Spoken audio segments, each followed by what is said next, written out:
is Governor Bobber. I like good day, doctors. George Allen here. Good day, doctors. Go. You're watching Dr. Politics.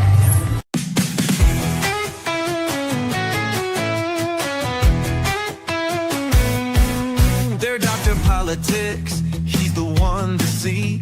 Breaking down the news with sharp analysis. From Congress halls to campaign trails, he tells the truth when all else fails. They're Dr. Politics. Dr. Politics. Exposing the spin and the lies and tricks. Dr. Politics. Dr. Politics. He calls it straight, no politics as usual. Love from backroom deals to primetime fights. He sheds some light and sets things right. Debates, elections, policy. He cuts through all the DC sleaze. Oh, Dr. Politics. He's got the facts. Dr. Politics. No holding back. Dr. Politics. Go away.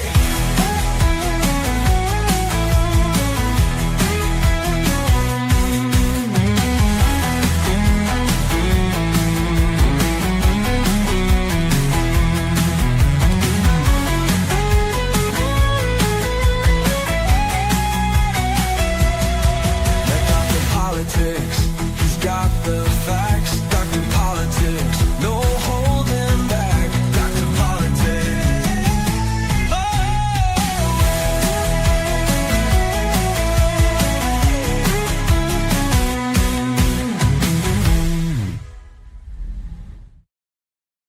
Well, good Wednesday evening, everybody. This is not Dr. Politics. They swapped the intros on me, but this We're is, gonna offer you something much better.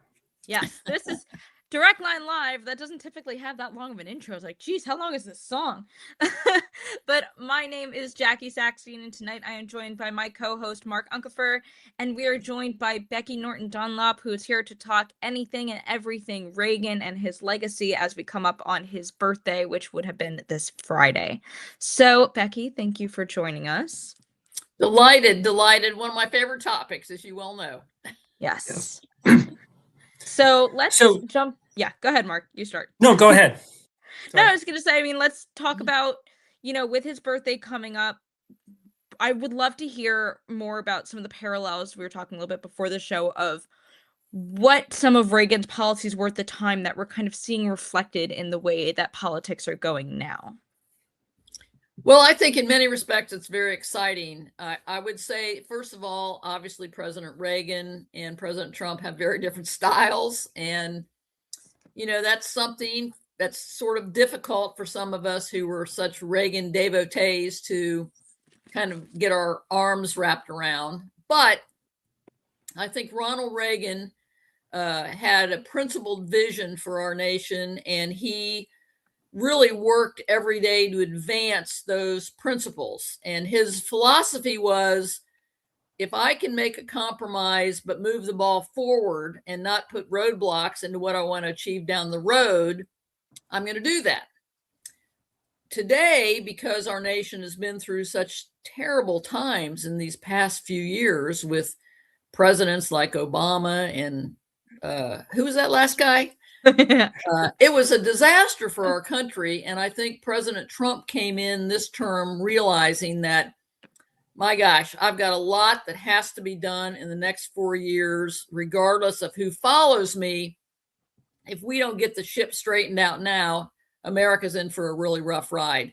So a lot of the ideas that President Reagan was advancing that we really kind of nurtured along during an 8-year process with the Democrats in control of the Congress, President Trump has to be very much more aggressive. And I must say that I'm impressed at all of the things he's doing. He has so many balls bouncing, and I must say most of them followed the Reagan policy prescriptions, if not the style. I'm struck that one of the parallels is obviously there's the Reagan tax cuts, which was really dramatic. And if we think about the sea change that it represented in economic policy from the prior decades, going back to the Depression, but he certainly would recognize the big, beautiful bill, wouldn't he? I think so. I think so. His philosophy, as we all on this show and people watching, I'm sure, remember, he wanted the American people to keep more of what they earned and to let them make decisions about how best to spend their money. And whether or not President Trump is coming at that from the same principle position, there's no question that he's fighting for the working man and woman in America, saying, we're going to cut your taxes so you can keep more of what you earn. And I think that's wonderful. So we're coming up on a midterm election, and as is fairly common, the presidential party in power tends to lose control of at least one, if not both, chambers of Congress. Do you think that that's going to be the case here? Was it the case when Reagan was president? And are we going to see any of these big, beautiful bill policies kind of kick in and jumpstart the economy in a way that people resonate with enough that it could protect us from that happening? Well, I think that's a very important point to consider. First of all, in the Reagan administration, President Reagan had to compromise with Tip O'Neill to get his tax cut put through. He couldn't get it all at once. He had to phase it in. And so we were still suffering from some of the Carter policies, high inflation, high interest rates, high unemployment as we went into the midterm elections. And we were not successful. But President Reagan stuck to his guns, which thank the Lord he did. The tax cut continued to go through.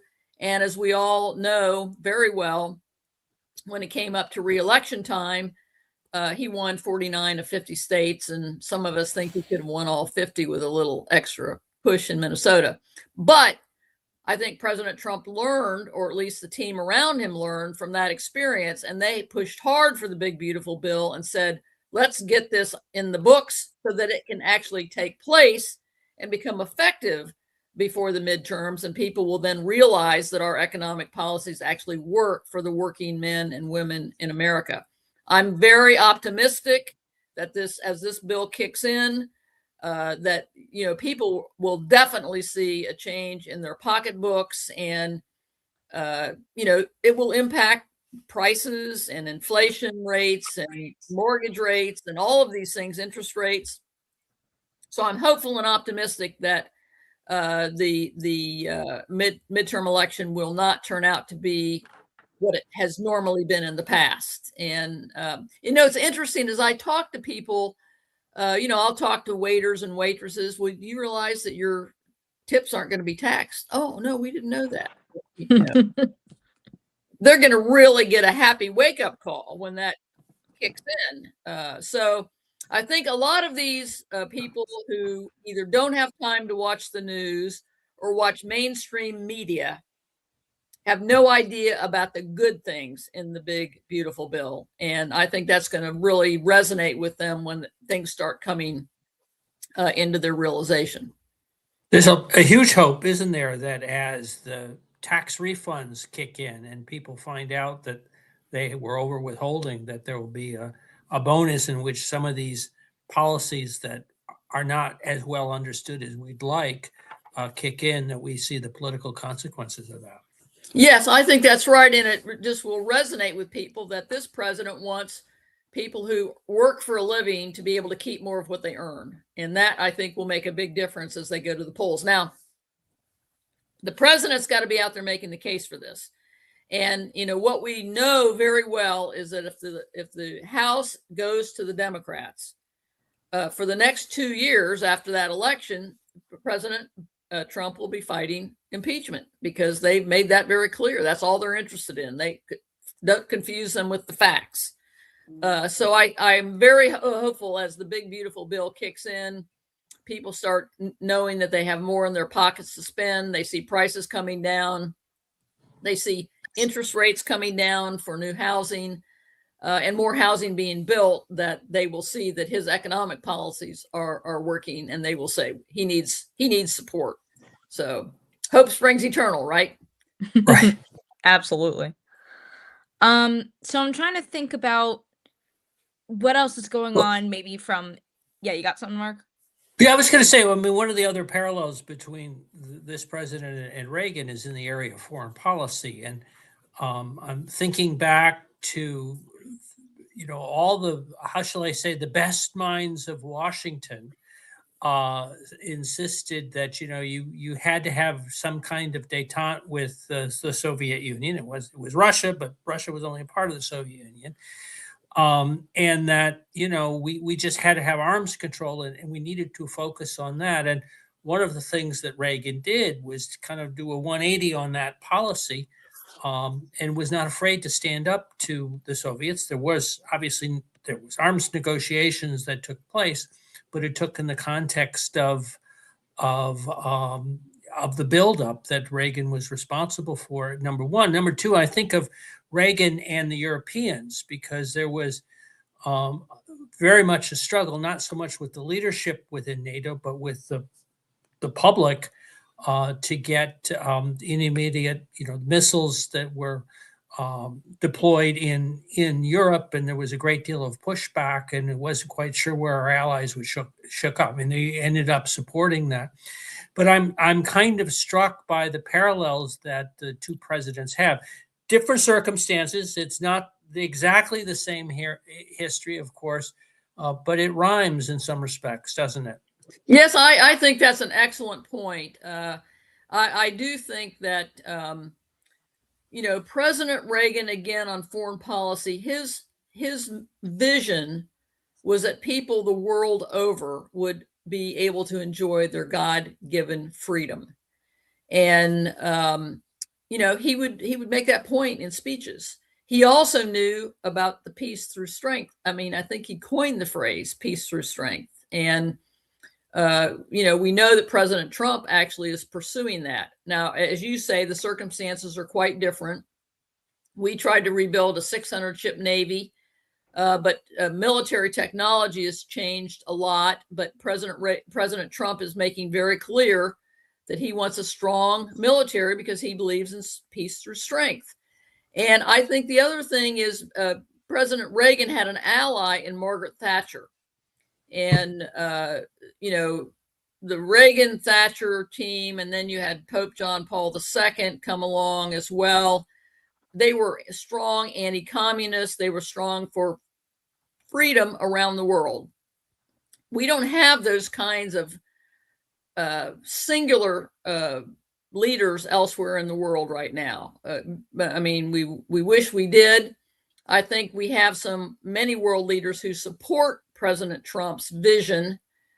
We see them moving in the right direction on building defense for NATO in their own countries, but no Margaret Thatcher for sure. And that creates a problem when you don't have another leader in the world who's willing to stand up and speak out in support of the president. They seem to be doing it silently, right, behind the in the backstage area, but President Trump is resolute in his determination that we need to have a strong national defense. I love the fact that he's, got SDI back on the front of, of the agenda here. We need to have a way to defend free people, not only in our country, but elsewhere in the world. So his resoluteness, this man is resolute. You can like him or you can not like him, but you have to admit that when he says he's going to do something, he will. And I think that is really a huge benefit for our country and frankly, for free people all over the world. I mean, they can see that the Trump agenda is pro-freedom. So in that same vein of peace through strength, but on a domestic level, one of the things that's been consistently in the headlines is what's going on in Minnesota with ICE and ICE cooperation with local law enforcement, things like that. I don't recall President Reagan having to deal with something as similar as that, maybe not along those lines, but do you think that the way that President Trump is handling this is in a Reagan-esque way?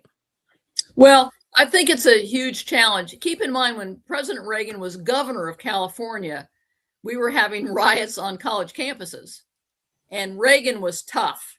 He was very, very tough. And that taught, and he was successful in being tough. Right. And I think that taught a lot of lessons to a lot of people who have now come up into adulthood and leadership in the world today. But you have to people have to understand you have to be able to have not only the people who want to have the take to the streets and protest, but President Trump is also thinking about the other people who live in that community, who expect to be able to live in a safe community. A lot of these protesters, I'm sure, just like the college protesters in Reagan's governorship, are paid. These are not people who live in the community. In many instances, they are paid protesters. They come in, and then the people who are there to provide peace and security for the community, are really out front and taking the hits on this. So the circumstances are a little bit different from what Reagan dealt with when he was governor. He didn't have this kind of situation when he was president, but I think President Trump recognizes that the American people want safety and security in their communities, and they know the 12 million people who came across the border disrupted that in a big, big way. And it may not be that every person who came across the border is part of the domestic unrest now, but many of them are. And then, of course, there are these paid protesters that the George Soros community of supporters is happy to pay. I mean, these people are paid. This is what their job is. They go home at 5 o'clock and then the next shift comes in. So I think that it's a very, very difficult situation because you want to respect people's rights to be quote unquote protest, but you have to recognize that maintaining the safety and security of neighborhoods for the average American is paramount here. And it's a very difficult situation for the president, but I think he's doing a good job. I think Secretary Noem is doing a good job. I feel badly for the people of ICE who are out there working hard, trying to keep the peace. Their families are at home, wondering if they're going to be safe. I wish that the local authorities would keep in mind that they have citizens in their community who want a peaceful community, as well as citizens who want to be on the streets protesting. So one of the things that we're talking about immigration, you referenced kind of back into it, is of course the last major comprehensive immigration change was the Simpson-Mazzoli Act that took place right while Reagan was president. And it's interesting, I was thinking about that, in that while there were provisions that allowed for people who had been here to have their status normalized, there were also some what at the time were assumed to be very tough enforcement procedures. So for the first time, the assumption was that people were coming here for jobs, and if you couldn't hire, then you would basically stem the flow of illegals coming into the country. And that was kind of the grand bargain, if you can say it that yes. way, that enforcement would be a big part of that. Now, unfortunately, we didn't get the enforcement piece of it because that relies on documents, and the process has really broken down with the use of false documents. But I'm struck by the fact that sometimes that enforcement piece gets lost in the discussion about immigration. But I'm also struck by the fact that there was a pretty complex coalition. Back then, the unions were frankly against immigration. I mean, it was a different people came down on different sides of the issue at the same time. Right. What are your thoughts about what President Reagan would make of the immigration situation today? I gave you a whole setup in terms of his involvement, but let me throw the ball back to you about that.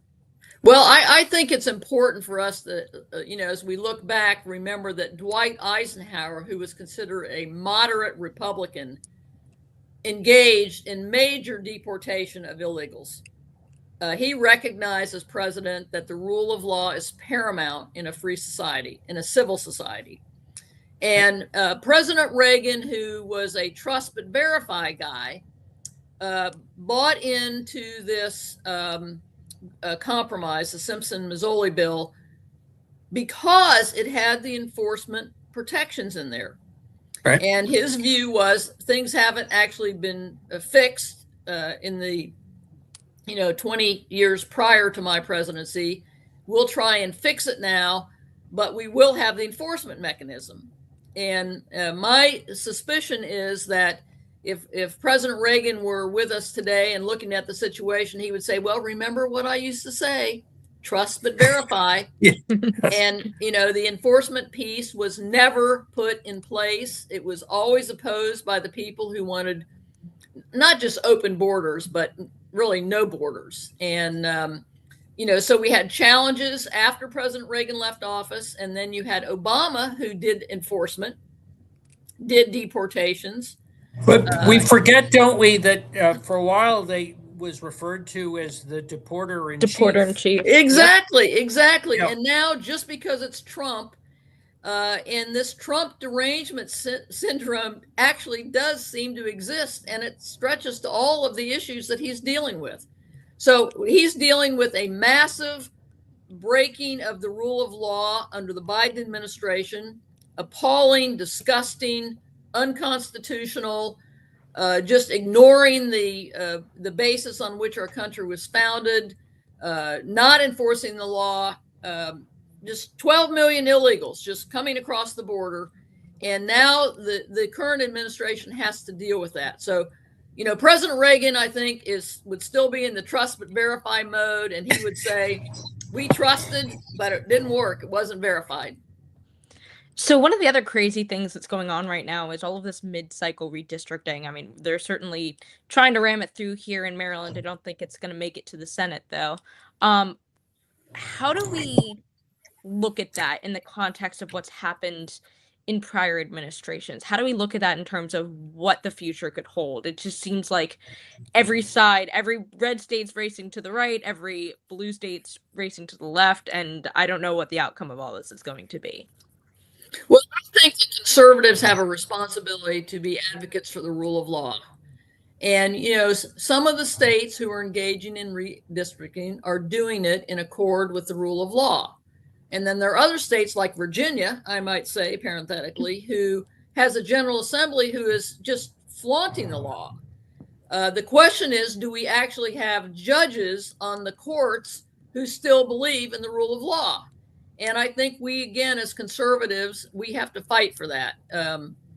There's no question, but there's a great divide in our country. I don't think it's a divide that's going to be easily repaired.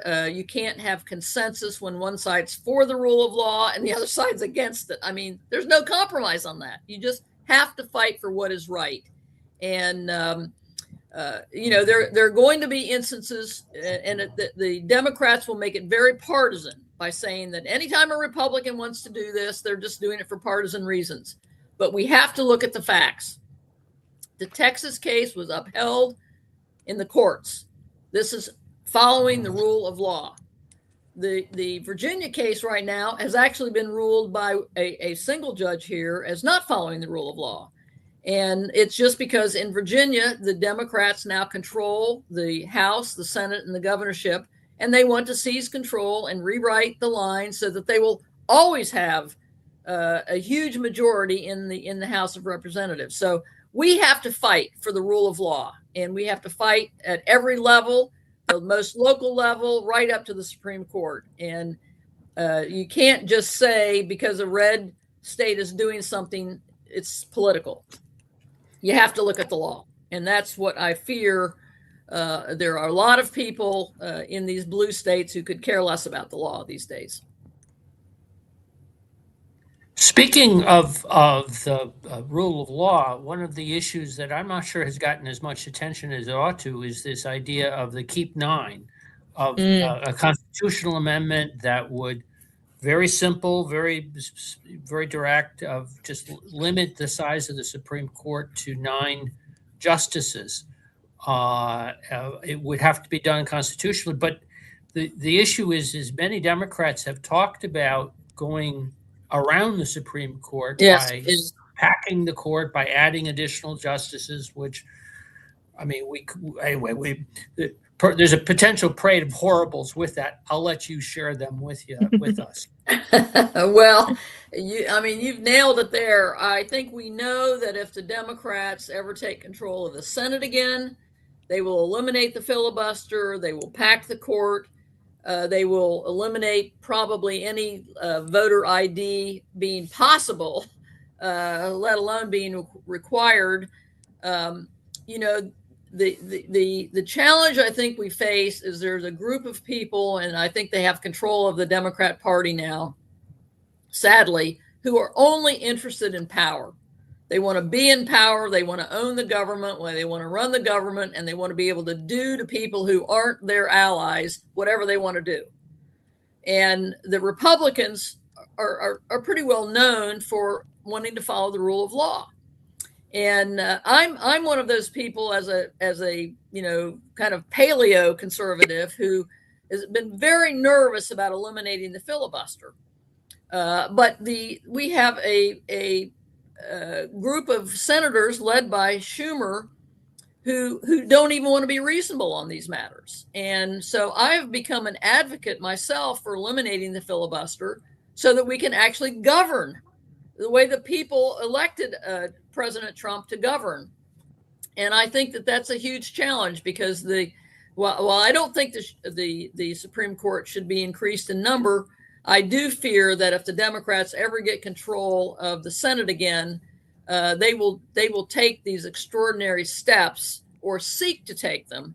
I don't know if they'll be successful, but they're pretty pernicious when they get in charge of things, to seize the reins of power in all elements and make sure that they don't have the occasion to lose power in the future. So I think that's something that we all need to be focused on, whether you're a Republican or a Democrat or an independent.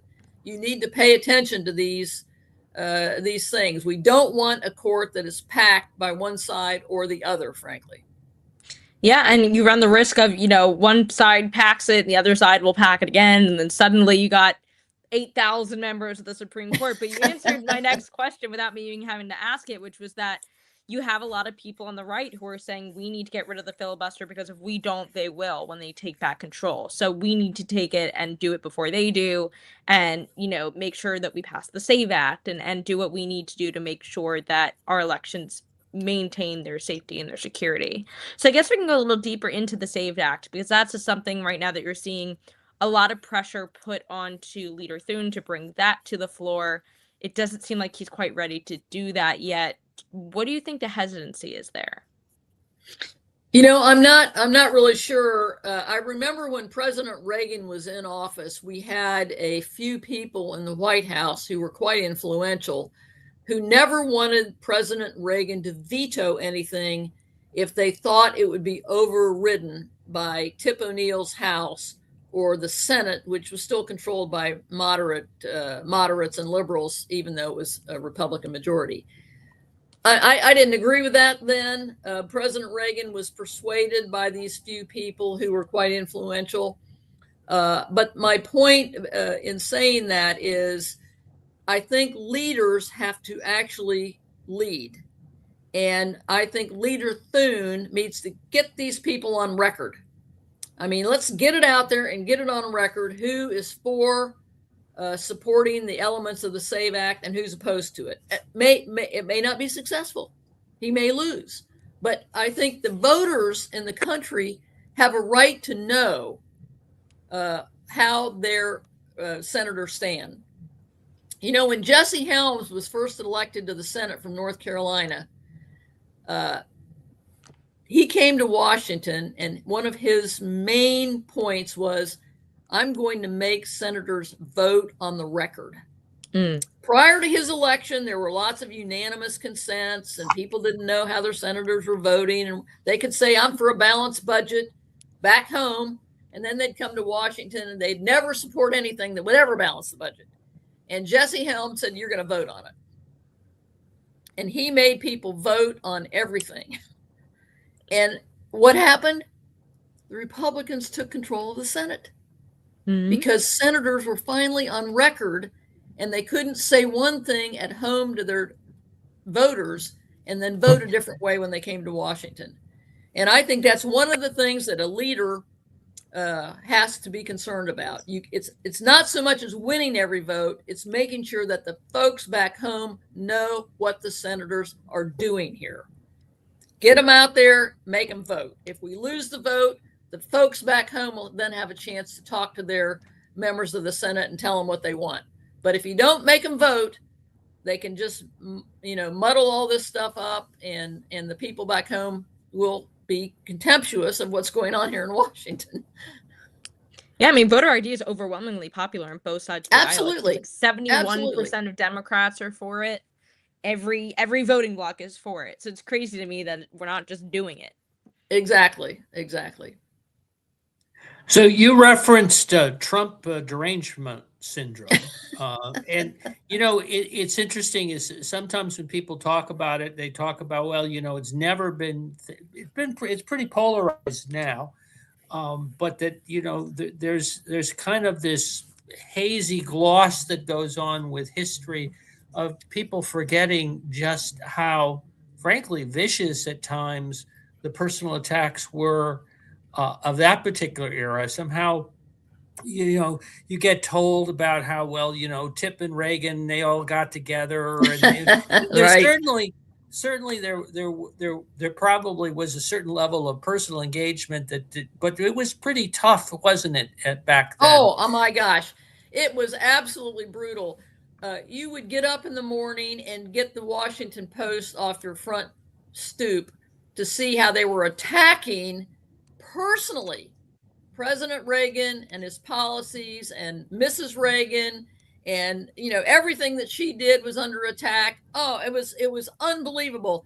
Ed Meese was under attack. In other words, it was a different era, and the mechanisms for sharing this hatred was different. But Ronald Reagan was beat up every day in the mainstream media, in the Washington Post, and in all of the media, mainstream media outlets across the country. And it was vicious, and it was personal. So we're kind of getting closest to the end before we get to the part where we do all of our plugs. So I want to leave off with this as we get to, coming up on Reagan's birthday. How do you think Ronald Reagan would rate the job that President Trump is doing in this second term? I think he would rate him pretty high. I have gone through a lot of the policy issues myself as I think about these things, from domestic policy, EPA policies, having our energy resources developed so we could at least have be strong in the energy field for national security purposes, building up our military, supporting our men and women in uniform. Ronald Reagan fired the air traffic controllers. I mean, let's talk about some of the tough things that he did.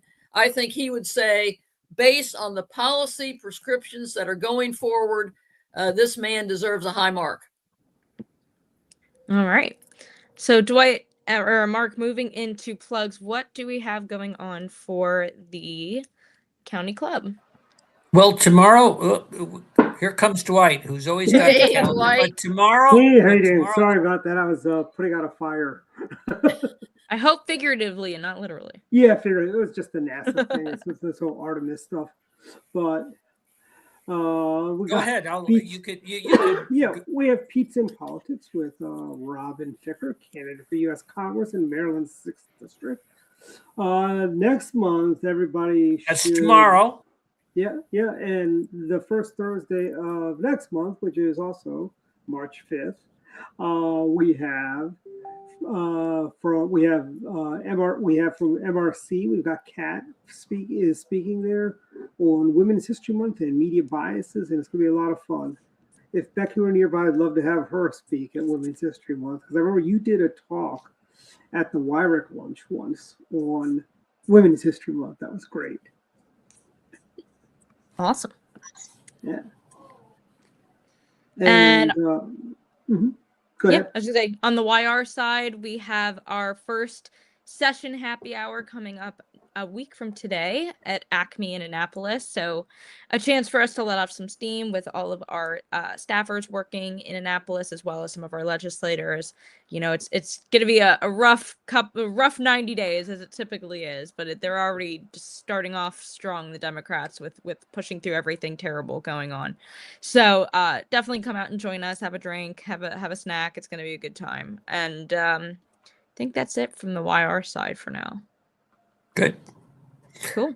Well, thank you very much, Becky. We really appreciate it. It is great to be able to remember one of the great presidents of American history. Well, I appreciate the opportunity, and I think we need to remind everyone, principles should not be compromised. Preferences can be compromised. We need to always fight for principle and do our best, and I believe in the end it will come out okay. God bless you all. Thanks. Thank you. Good night, everyone.